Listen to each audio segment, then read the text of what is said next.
Hey folks, welcome back to Jerome Bee Farm and Homestead. It is Wednesday, December 28th, 2022. We're about to wrap this year up.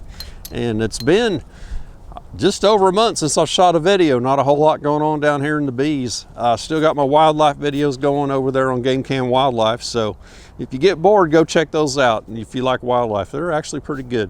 So last week we had us a really cold spell here, and I think most of the country did for that matter. So yeah, it froze even down in the southern states, and here it was in the single digits 3 days in a row. So the bees were, you know, locked down, and they were in their, they were all balled up inside their hives, staying warm. And it was a short enough duration that it's warmed up now, so they're able to move on to some fresh honey. And so there's no danger of starving out in place, not being able to move because it's too cold. So I have seen some flight around today. In fact, I walked down by the bees about a couple of hours ago, and man, the hives were just exploding. They were coming out of there. But today I want to check out my two weak ones that are the double screen combined, and they were really weak. So I would not be surprised if they did not survive this. So I want to check those out, and I've also got some granulated sugar here, and I'll do that mountain camp method and get some granulated sugar in there on them now, because you don't want to be putting liquid in your hives. It's too cold. Bees can't process that cold syrup. They just can't do it, and they'll get in there and they'll drown, and it's just a bad deal. And it also introduces moisture into your hive. This time of year, you don't want all that moisture in there. You want them consuming their honey or solid sugar, whatever you have to sustain them to get you to the spring when you start having some nectar flow. So with that, let's do a walk around. Let's check each hive, do an entrance inspection just to check them out, see what they look like.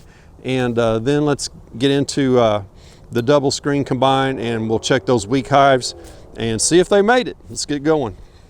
Yeah, like I said earlier on, I came down here, and these hives in here, boy, they were just boiling out of there. So I know they're doing well. But I just want to do a quick inventory of these. So there's number one, looks like it's really active. 2 looks to be good. 3, not a lot of activity on that entrance. Yeah, it's okay.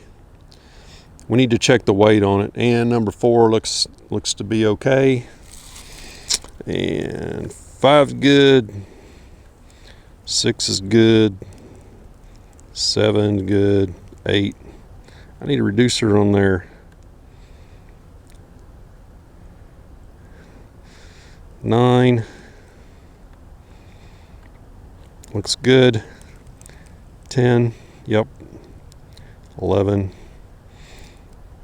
12. This is the double screen combined, and it's 12 combined with 16 over here to my left. So it looks like the bottom is okay. We'll walk around there and look at the back here in a sec. Let's see. Hive 99, formerly known as 13, looks good. 14 and 15. This is when I put the what do they call the Hive Defender bottom from Carousel. So that little red tab is a vent, and the vent's shut down. I only see a couple bees on there right now. We may need to look in that one. And then over here, 16 is empty. That's the one that's on top of the double screen combined, so that box is empty. 17 looks good. 18 looks okay. And 19 is vacant. Let's get over here and look behind this number 12 on the top for the hive that's number 16. Because it's got a back entrance. Well, looky there. It appears to be okay. That top hive is really weak. It wouldn't surprise me if they'd have died out, but I do want to get in there and give them a little bit of sugar anyway. Okay, this is the north end. So there's 20 is good. Needs a new bottom board. Those screen bottom boards, man, they don't hold up. Look at that one. Like termites ate that one. 21. 22 is good. 23 is vacant. 24 is good. 25 is good. 26, this is a single deep. It's got the beast blocker. Ah! I got head butted on the neck. Looks good. Jeez, I lost count now. I think that's 27. 28. I need to back off. 29. And these are empty nukes. Okay, let's get out of here. They're getting mad at me. Okay, this top hive is actually hive number 16 from over there. That was the nuke that you saw just before that was vacant. And let me tell you a story about number 16. Last year, or this year, during the summer, that hive was a late bloomer, and during the flow it didn't really do a lot in the honey supers. So after the flow, towards the end of the flow, the population in that thing just exploded. The queen was late getting started. And I got the bright idea. So it wound up being 3 deeps full of bees. And I got the bright idea. It was late July or August, I don't remember when, but I got this giant hive. It's so strong, I want to split that thing. So I did, and I made me 2-3 nukes over there. I never found the original queen, so I think she probably swarmed, and I did find some swarm cells in there. And that's why I split it with the swarm cells. And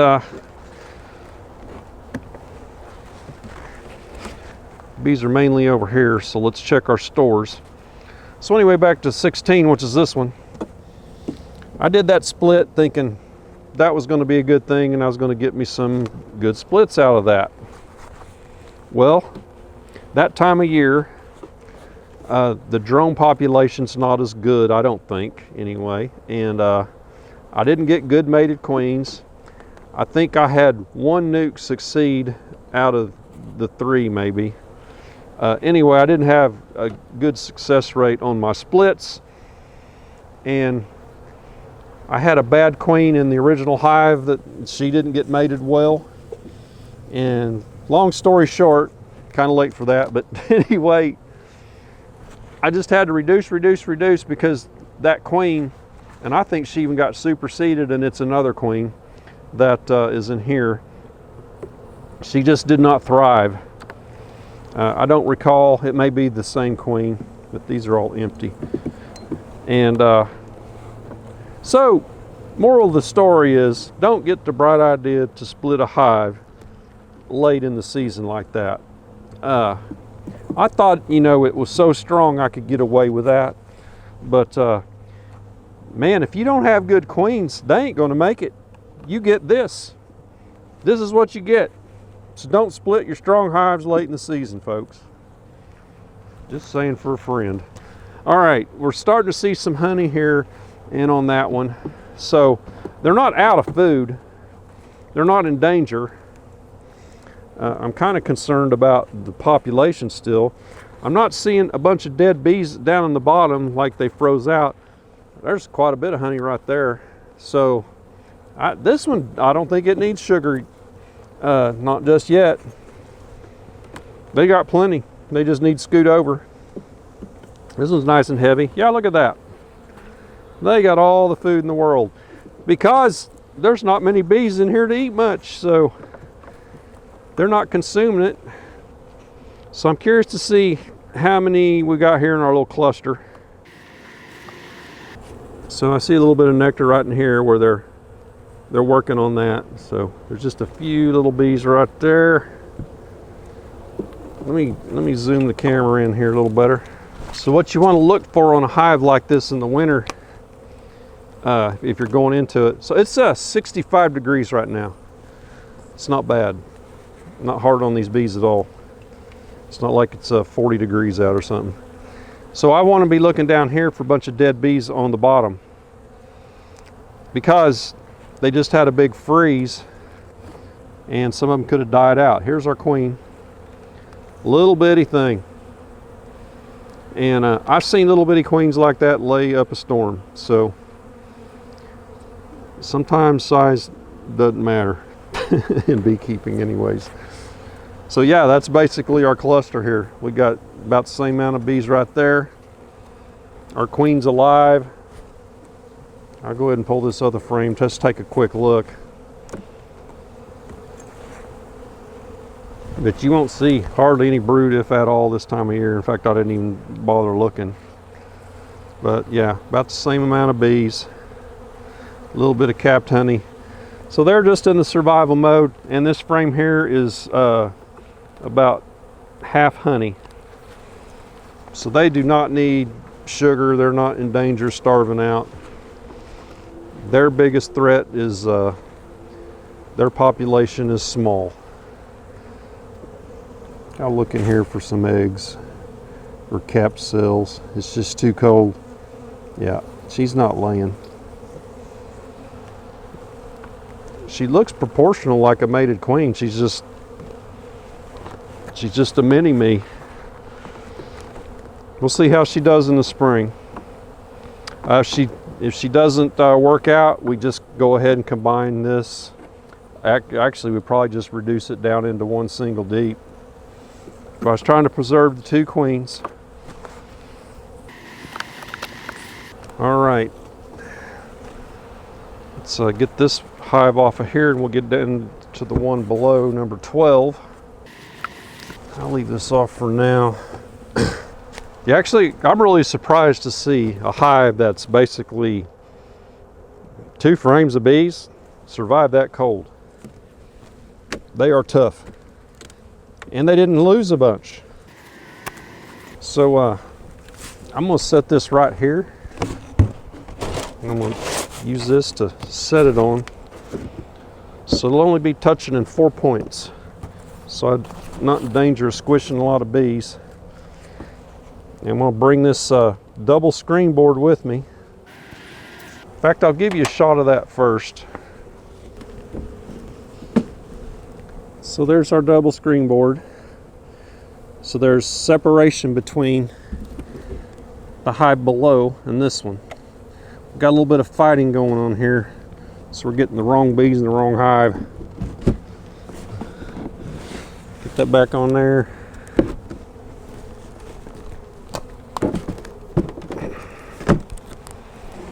Okay. So here's our other hive, our hive 12. And I have this entrance configuration here like this. It's open there on the left. And I do some robbing early winter, late fall. And I threw that beast blocker from Saracell right there on there. And I did that before I had the plastic bottom there from Saracell. It'll work with just a plain wood bottom like that hive right there. You can put it on those too. And I put that on there and I locked them down. And that stopped the robbing. And I left it on there 2 days before I opened it. And all the robber bees that were in there, they actually became part of this hive because they thought that's their home. They got locked in. So yeah, for 2 days, I had them locked down. And don't need that on there now, but I just left it. So let's get in here. Let's check the honey stores in here. and we may need to put some sugar on this one. Yeah, so I got bees from that other hive coming right here, because their entrance is right here, and they're coming in here, and you see a bee throwdown every now and then. A couple of them going after each other. Empty. That's got some weight, so there's honey there. Honey, liquid there. There's a dead bee. So they probably brought this in when I was doing the liquid feeding. Yeah, this is full of liquid here and capped. So they've got plenty of food for now. They just got to move that direction. Let's see what they look like on in here in their cluster. This is a fairly heavy frame here too. Lots of liquid on it. They don't need fed. So I brought that sugar down here for nothing.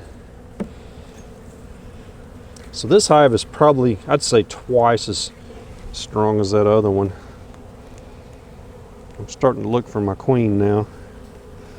Looked like there was a little bit of brood right there at one time. I don't see her. And the bottom of this looks clean. There's not a bunch of dead bees down there on this one. There's our queen right there. So she's marked yellow. So that means she will be 2 years old, I believe, if I remember right. She's not a real big queen either. This time of the year, they may be reduced down in size because they're not doing a lot of laying. She's looking around those cells there, but there are no capped cells in here right now. Let's see how much honey's on this one. That's empty. This is empty. I can tell just by feeling. And empty. So what we might do is grab one of these, like say this one here. Yeah, get all that. Let's get that right up here next to them on their other side. They won't have to go as far to get to that. And put this empty back in. Ah, my finger. Ah, these gloves. If you got big hands, you get extra large from Man Lake. They're like Sasquatch big, man. They're too long.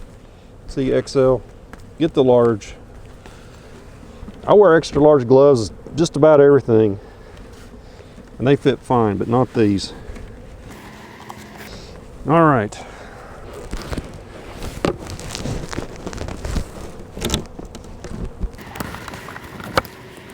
So this double screen has entrances on the sides and for the bottom and the top, so I could open either one. I just have them open on the back side here on the top. So this hive on the top uses this back end for its entrance. That's the only way they can get out in and out of that hive.